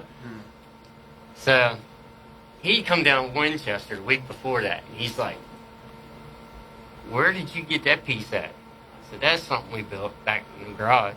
He said, what motor's in it? He said, what class you running? I said, I think they were grocery getters then. It's an orange 70 Chevelle, and I wish I had it back. Wow. We destroyed that thing. Destroyed a 70 Joe Wells Chevelle. bought it from me. It was his 99, the white with the Quaker state on it. Yeah, anyhow, Russell tried driving, and he had hurt his back. I didn't want to drive. I said, I'm going over and ask somebody. Sunday morning, we went over and beat on Mike's door. I said, hey, you want to drive a race car this weekend coming? Sure. So got him hooked up with the suit and the helmet. Man, I never dreamed we'd finish second. Now was that before he never drove a race car before? I think he took Andrews's out, the Quarterman Body Shop car. Yeah. He took it out and warmed it up a couple times. But we used to race go-karts down Fairplay. I knew Mike along. I knew him, Dick, and Timmy, his brother. And I knew Mike could drive. I said, man, you got to get in this car and drive. I said, I want to find out how fast it is. It had a good motor in it. Well, yeah. It was on my old drag racing motors. Yeah. And we didn't know the rules. He just put a motor in the car. Mike said, man, we got to take his motor out or do something because they're going to get us. I said, nah, we'll be all right. So we run one more race, right? And we built him a brand new race car. Man, that thing was top notch. I think that year we won 15 out of 17 races. Wow. Was that 12? Was it 12 car? Yeah. I remember you put pictures on Facebook saying that. That thing was before its time. I'll put it that way. We did stuff to that car. I'd learned from my dad and Speedy Hayes, stuff to do to the suspension. It looked fine. Now, how much was your dad into racing? Him and Leon, they were probably the first people around here that had a school bus they cut and moved the back up. Frankie Lum drove for them. Really? Oh, yeah, they had a Ford and a Pontiac. Then they'd run Pontiacs the rest of the time. I can tell you a crazy story. One night they were going to Winchester, right? Good time? Yeah, you can Tom. Go ahead. Oh, yeah. They were going down this back road to Winchester because it was an old international school bus. It didn't run too good. They went down this back road, and this farmer had goats. So Frankie jumps out of the bus, steals the man's goat, right? Takes it to the racetrack, and is walking around in the pits with this goat on a rope. I'll never forget that as long as I can live. And when they come back, they dropped him off. They didn't keep him. They dropped him off. They just took him to the races. Yeah, they took him to the races. They must have literally listened to the guy at the Speedway the week before say, bring a friend to the races. Yeah. But my dad's got pictures of it. Wow. He's got a lot of pictures of them. They Wow. used to race when Denny first started. Bobby Hallbaker says, how about the tow truck rollover? Oh my gosh, with pots. That was scary. I thought he was I don't hurt. remember that one either. They hooked it back to back. Big Al brought pots down the banking up in 3 too quick and the wrong way. He should have took him the other way where it would have leveled out. The truck went like this and it just kept going. And Wow. I'll never forget him climbing up, looking out the window there, everybody. Make sure, let us know he's all right. Wow. Yeah. Now, there was a water truck rollover too there, wasn't there? Yeah, Before? John did that. Years ago? Yeah, he went in and hit a dry spot and flipped it over. The worst wreck, besides the truck in the hay, Royal was coming down the front straightaway in a water truck. It's always Royal. And if you look, it's still there. The steps you come down to the racetrack, look at this side. It's got a big chunk out of it. He hit the water tank on that.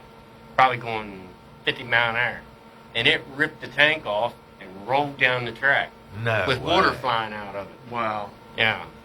Well, you don't think about it. You don't think Yeah. about it. Well, You yeah. look out and see them trucks making laps while you're in there getting the car unloaded and all. I You- wrecked one You pretty don't bad. think about, you know, Yeah. it's like ice out there. I mean, mud with water on it. You got to keep them going fast to make Yeah. them keep going. If Yeah. you slow up or hit the brakes, you're done. Yeah. Wow. Yeah, people don't realize. Matter of fact, Shane, we was trying to get you. I don't know if you ever did do it. I did do it. We Yeah. was trying to get you in a mud truck to Yeah. learn like layout of car Speedway. control and everything. Yeah. That's how a lot You of know. them kids learn to drive. Yeah. Jamie Mills' grandson, he run one. A bunch of them kids run. Wow. I remember me cars. and Wow. Dougie Timmons down at Winchester when Doug had Yeah. the track. Yeah. We thought that was just the greatest thing in the world, man. Us Yeah. running around. And then R.J. Gardner, I used to ride with him up at Hagerstown. I don't know who it was. It was some dude in an old pickup truck. I mean, back then it was. What color was it? I don't even remember. But he always had a big cigar hanging out of his mouth. That was the guy that drove the Blue Dodge. Yeah, I can't remember his name neither. He was there for a long time. That thing too. was fast. Yeah. 'Cause We actually raced them things because one night up there. we'd be like goofing off, like, you know, running down the straightaways, you know, trying to pass somebody. Mm-hmm. And like that dude would just come by with a little chuckle on his grin on his face with that big cigar hanging out, and that thing would just walk you down the straightaway. Yeah. And I mean, back then it was probably the 80s, but this truck was like a 49 or yeah, something it's like old, that. It old was. Blue Dodge. Yeah. I think. Wow. I think Wow. that's what it was. Yeah. But man, we had a lot of good times running tracks in.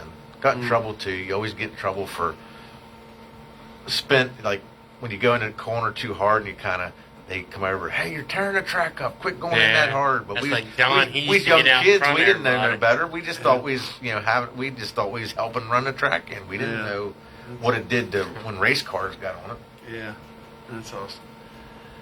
Anything, Shirley? Just Wake Billy up. Klein says Shane drove his old Bronco. Yeah. Did you? Oh, my. Yeah. Yeah. That's Yeah. Billy's right about that. That's why he says it's not around no more. Yeah, that's right. And on a separate note, Brian, is the car still in Waldorf? Is your son-in-law, is that stationed in Waldorf? Yep. Do you He ever goes go right- down there and work on that? And When will I you, get time. will In, you, in his spare time. yeah. Will Yeah. you, in your retirement, will you help them Oh, with the I'm car sure. and travel with That's them? what Casey some? was talking about earlier. Yeah. Okay. I imagine she's looking forward to that Because too. he don't have no help. Yeah. Just him and his dad usually, or Nikki or Robbie. Blue comes sometimes, but usually it's only one person, and him and Yeah. his dad. Wow. And then Okay. you'd have to go watch him on a Friday, and then come back home at 2:00 in the morning and get ready to have the Yeah. track run in. Yeah. Yeah. I used to remember going by up there on Friday evenings, See the lights on. late at night, and the lights was on. You could see like a little bit of dust coming up. You're like, well, they're up there working on the track. Yeah. It's crazy looking at night times. We only turn the front straightaway lights on. None of the infield or the back, nothing. Just the front. Wow. If you take a picture, it looks wild looking. Yeah. Wow. Remember the night the lights went off? It happened twice that I know of. Yeah. And it was the same thing. Brian was looking for the breaker box. Yeah. But yeah, it just. I mean, Brian, we know you left the track. You're leaving in good hands, but like I say, I think it really means a lot to everybody. You've been a real genuine guy. You've been, you've put up with people's attitudes when they're upset, and you've answered questions when you're busy, and I've never seen you treat anybody wrong. I mean, as far as being upset or being. Everybody, when they're busy and they're frustrated, can be a little snappy at times, and I've never seen Brian do that. And you was definitely an asset to the Speedway. Sorry to see you go, and just been because fun. you're not working at the track, don't mean you can't come on the show and talk about racing stories. Yeah. People love racing stories. That's why we had him on there a couple of years ago, Shane. I kept thinking I got to get him back on because he was telling stories, and he never got finished with them. I told you the one about him painting Frankie Lum's head white, didn't I? That I was getting ready to say it was something to do with the helmet. He forgot his helmet. Didn't have a helmet, and of course, they were late because they stopped somewhere and was eating and doing other things, drinking, and they were late for the races because This is funny. Bone Break still tells me this to this day. He said, when we go by the White Swan up there going to Lincoln, we blow the horn at your dad and Leon and them to tell you to come on. It's time to go to the racetrack. Wow. They were at the bar. Wow. Yeah. But Shaney forgot his helmet, so they painted his head white He Wow. was bald. to make it look like a helmet. Uh-huh. Wow. And he actually raced? Yeah. Wow. Unbelievable. Back in those days, boy, them They guys didn't was care. tough. Yeah. Yeah. And I told you about the one I think Will Rowell told me about. The guy that had the race car had the roll caging on it, Uh-huh. but his helmet wouldn't fit underneath the roll cage, so they cut a hole in the roof of the car, Oh, and my goodness. his helmet went above the roof. Wow. Years ago, Yeah, he I told can me believe about it. it. Unreal. And I'm like, whoever think of something like that? Right, You sure. you put a cage in the car so you can Yeah. cut a hole and put the helmet Yeah. up through. Wow. Incredible. Mert Stein was telling us one when he was here about He knew about Frankie. flipping out into the not at Hagerstown, but flipping out into a creek somewhere. And he said I was upside down in the car and had to get myself unhooked, and I was like, could you imagine that? Yeah. Wow. Them guys was tougher than they were. I mean, they was tough yes, guys. They were tough guys. Just like the old NASCAR guys, like you see Kelly Yarborough and all them. I mean, 500 miles and that they're sitting on a bench seat Mm-hmm. with a steering wheel, And a lap belt. going from 10 Yeah, to exactly. with a lap belt. Right. Yeah. Yeah. And what was it? J.D. McDuffie, he used to smoke a big cigar while he was racing. Yeah. Absolutely. Lisa asked us one time if we wear our seatbelts in the mud truck. I said, yeah, you're mine. Yeah. Yeah, but you think about it though. I mean, I know. you Yeah. don't think about it. I don't You know think what I mean? half of them's got seatbelts. That's good. I think about it when I see you guys riding around with the windows up. And I know all them trucks ain't got AC. No. I know the white one did because Mac Yeah. always said that was his Mac truck. and 'cause it had Dave. AC. Yeah. Wow. Yeah. But I mean, like those guys got the windows like 90% up because of mud, no? Yeah. And it's Didn't like, bother me because that water truck's twice high as that mud truck. Yeah. Man, for Wow. some reason, the cab of them things just heat up terrible. did you ever feel like you just like, I gotta get off this track and get We something used to to drink? jump in the tank. Yeah. And roll, oh, yeah. Mark Plessinger used to do it with his kids. Yeah. I said, well, just jump in the tank. Wow. It felt good. Randy taught me that trick. He'd go get in the creek. Wow. He couldn't get in the tank, but he'd go get in the creek. Wow. Because you didn't That's have nothing funny. in your pockets. Yeah. Yeah. Sure. Not, you didn't have cell phones back then. That's right. Yeah. Because you know how you feel like whenever you're somewhere and you're, I don't know, sometimes you're out in the woods or doing something, you're working hard and you jump on a four-wheeler or side-by-side or whatever, and you think, man, I don't feel like I should be I've been this. like that. And I mean, I can imagine Brian coming down the backstretch in the mud with heat. I mean, like Mm-hmm. I'm sure it probably come across your mind before, like, man, I should pull in for a few seconds and get Yeah. something to drink. I can't imagine it. Yeah. Well, Brian, I'm gonna give you an opportunity to say anything you want to say here. Thank anybody you want to thank. And I'd go as long as I got to go, but Shane's got prior commitments. Mm. He got a hot woman waiting for him. That's not true, Brian. That's not true. It don't matter. He said it don't matter. Don't believe that, Brian. I don't know. The main person I got to thank is my wife for putting up with this craziness. Yes, Yeah. our wives Yeah. do put up with a lot. We raced before I went to work there, and then she put up with me working there. Yeah. And she used to come all the time, but then she did her own thing. Sit at home, watch TV, or play with the dog, or go out to the kids' house, get in the swimming pool, because we used to have a swimming pool, and they got one, we got rid of ours. Wow. Just thank the Plessingers for believing in me to do that. Yeah. And thank the track crew. If it wouldn't be for them guys, when you got good people working for you, Yeah, that's awesome. and Awesome.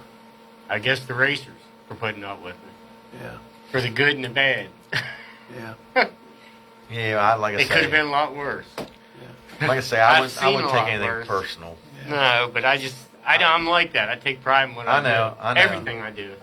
I just wanted to tell you that. Except for I my wouldn't take- truck. Yeah.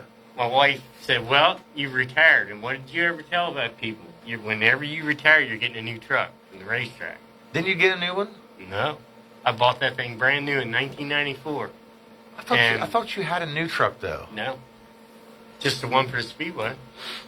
They, I said, I'm not getting a truck and haul. My truck looks like a rolling toolbox, and a hobo lives inside of it because there's a jacket, pants, extra pair of shoes, everything.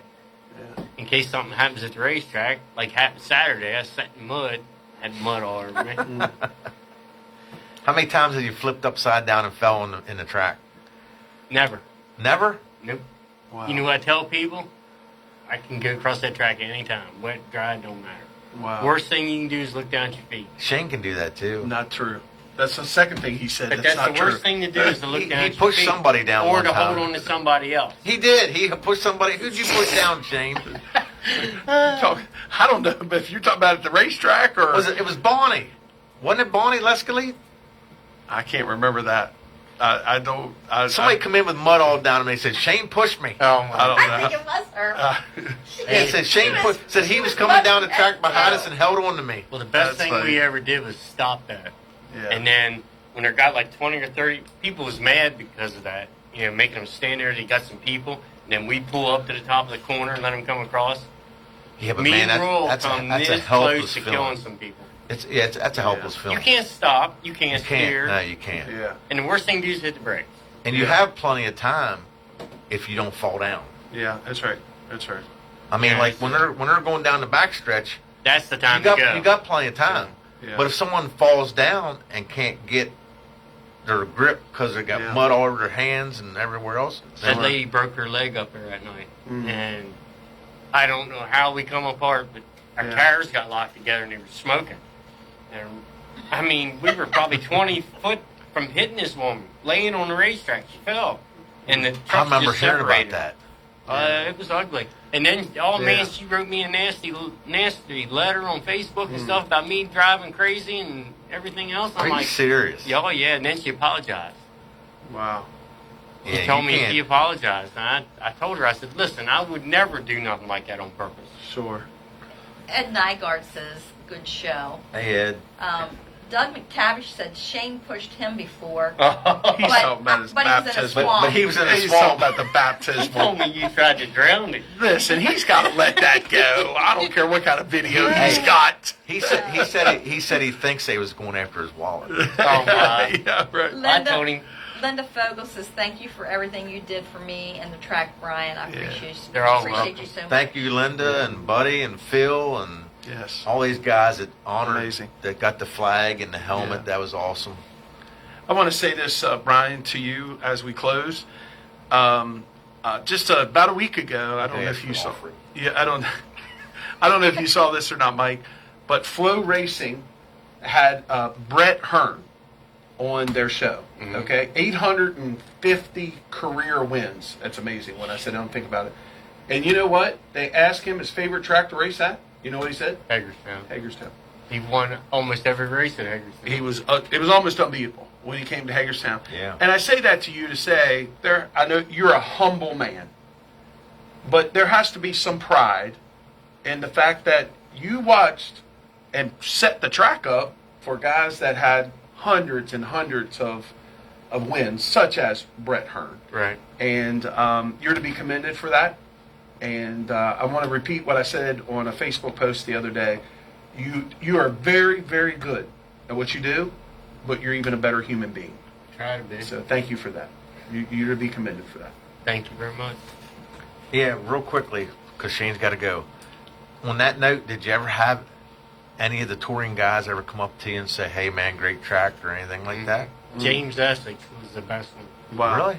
I was sitting on the steps behind our little building, that tower, and Mike Millar, there was 4 or 5 guys was getting ready to walk across the track. James Essex came through with them. And I said, I don't think you should walk across there. You better get out there and start watering. I said, James, I can tell you right now, we're done watering. This is going to be the best track you ever seen. After the races, I took my stuff over to the office. He said, every time we come to Hagerstown, when we drop the green, we go racing. He said tonight was perfect. And That's for awesome. him to say that, Great compliment. yeah, James Essex is the announcer for Lucas Oil. Yes. In case Yeah, anybody didn't know. he's- And think of the tracks Yeah. he sees. Yeah. he said he's they seen a usually lot. work on them at intermission or whatever. He said y'all didn't touch that racetrack. Wow. Yeah, look how long some of them spend in intermission, re-watering and everything. Yeah. You know, and I have seen, me and Alan Saggy talked about it. You know, people give, I'm not saying anybody local, people online would give Hagerstown a bad thing or something because of seeing a video with a little bit of dust or something like that. And not to bash any tracks, but man, if you watch that enough, you see some places that look like they don't even have light. I mean, some of the touring series go to some of these tracks that are like, holy cow! Right. How did they get all them people in there? Yeah. It's amazing. Like, I mean, it looks Just like to see them guys. looks like the facility is not It's like they big. don't care. Yeah. They just want to see Yeah. them racers. Yeah, sure. Which is the main thing. Yeah. Absolutely. Anything, Shirley? No, but I did want to say, Brian, on behalf of the Kirshner family, we've raced Hagerstown. Don't you speak on We do my part. appreciate everything that you've done at the track when we raced there. We appreciate you as the person you are. I just want to say, go enjoy time with your family and enjoy God's beauty. Yep. Amen. Thank you very Very much. well said. Real quickly here, I don't want to neglect the tracks. Winchester has their nationals this weekend, 2,000 to win limited late model. Yeah, 600 to win hobby stocks and 600 to win SCDRA cars. Bedford's having their DJ Troutman tribute. Friday is modifieds, 3,000 to win semi-lates, 1,000 to win for semi-lates. Imagine that. That's good. And four cylinders is 300 to win. Now on Saturday, paying the mods 7,000 to win. Wow. Late model sportsman's 1,500 to win, and pure stocks 500. Path is having the Dr. Kraus Legends SummerSlam, which is in with the Bryant Hornbaker Memorial. East Coast Legends Series, $1,800 to win. Wow. Yeah, that bunch there has really done a good job. Wingless Super Sportsman's past 305 sprints, TA Award 270s, 600s and four-cylinder Thunders. Williams Grove has the Kevin Gobrecht Challenge, 410 and 358 sprints. Baps has the Kevin Gobrecht Classic, 10,000 to win, 410 sprints, and Super Sportsman's. Sillings Grove, Super Late Models, URC National Open, past 305 sprints. Clinton County Fall Clash, 5,000 to win Super Late Models, Race Saver 305s and four cylinders. Natural Bridge has late models, 604 late models, Pure Stock, Stock 4 Rookie, and Little Rascals. I don't know what that is, but it sounds like fun. Rascals. Yeah. Linda does sound fun. is 270s, 600s, junior slingshots. It is the All-Star Slingshots. Also there, Dog Holla, Penn Ohio Pro Stocks, Pure Stocks, the four cylinders, 358 late models. And Hagerstown, as we said, has the Thrills and Spills, 750 to win Crown Vics, 20 laps, 1,000 to win 100 lap Enduro, $1,400 to win MWFA Demo Derby, and Classic Cars is on hand. So racing's winding down. Things are starting to slow down, and once again, we appreciate Brian on short notice. Absolutely. I was trying to figure out what to do this week, and then whenever I heard what the deal with him doing that, I thought it'd be awesome to have him on. Yeah. I appreciate you, Brian. Great tribute. I thought about it in a minute.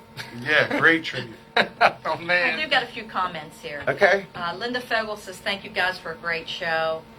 I want to say thank you, Linda, for watching and celebrating the retirement of Brian. Doug Schatzer says, enjoy your retirement, sir.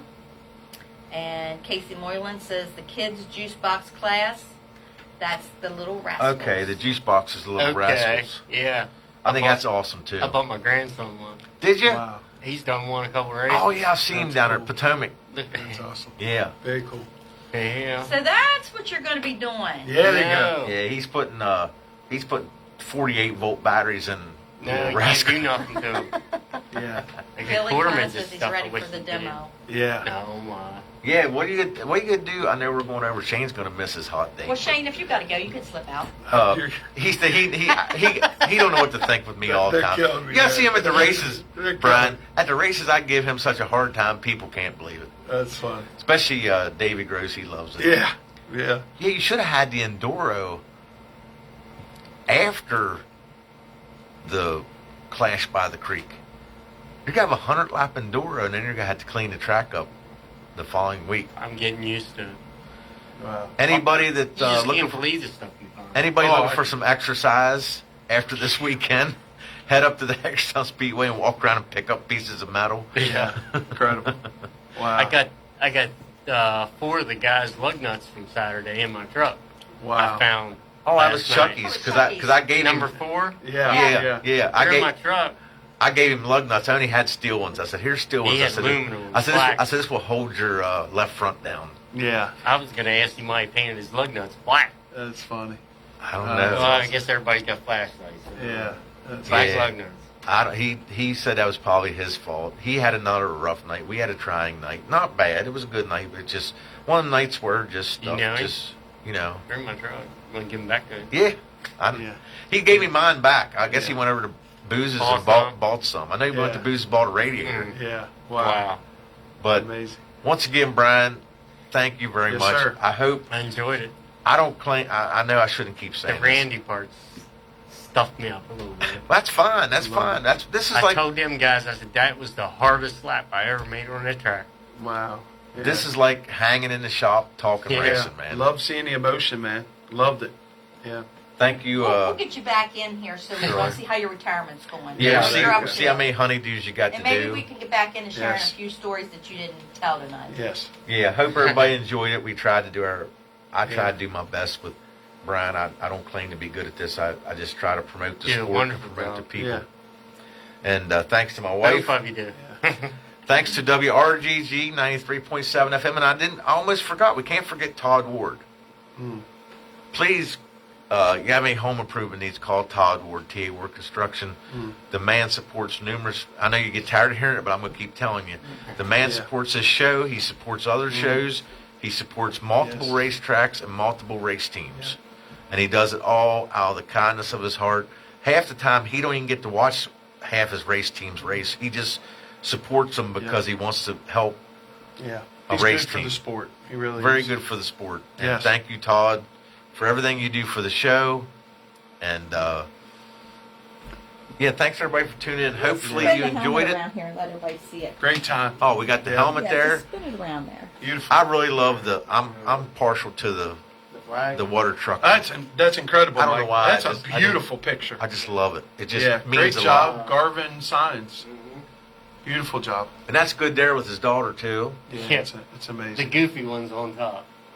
Yeah. I was asking them guys, what's Yeah. up with y'all? They ain't listening to me. Yeah. I got my hand. See that? That's amazing. That is beautiful. Yes, And then he's it got a is. flag there that all the drivers Yeah. signed. Yep. And you two's gonna sign it. You guys sign it before you leave. I will. And, I will. All right. Yep. Congrats, Brian, on your retirement. You Yeah, deserve Congrats, it. Brian. Yes. Once again, thank you for everything you've done. We can sit here for an hour and thank you, but you've been more than kind to everybody at that racetrack and all the racers, and we thank you for that. Thanks everybody for tuning in. Hope to see you next Tuesday. Thanks to Shane Wilt for coming Yeah, in, hanging out enjoyed with it. us. Very And much. Thanks to Brian Jones, and anybody sees Brian the last race here. Hey, wish the man well. Tell him what he means to you. Thank him. That man has spent a lot of hours with his guys at this racetrack, Yes. and I'm glad to see that he's going to go spend some time with his family, Yes. and hopefully he can enjoy life and have a great time. And well, thanks everybody. Hope to see you next Tuesday. Awesome. Great show.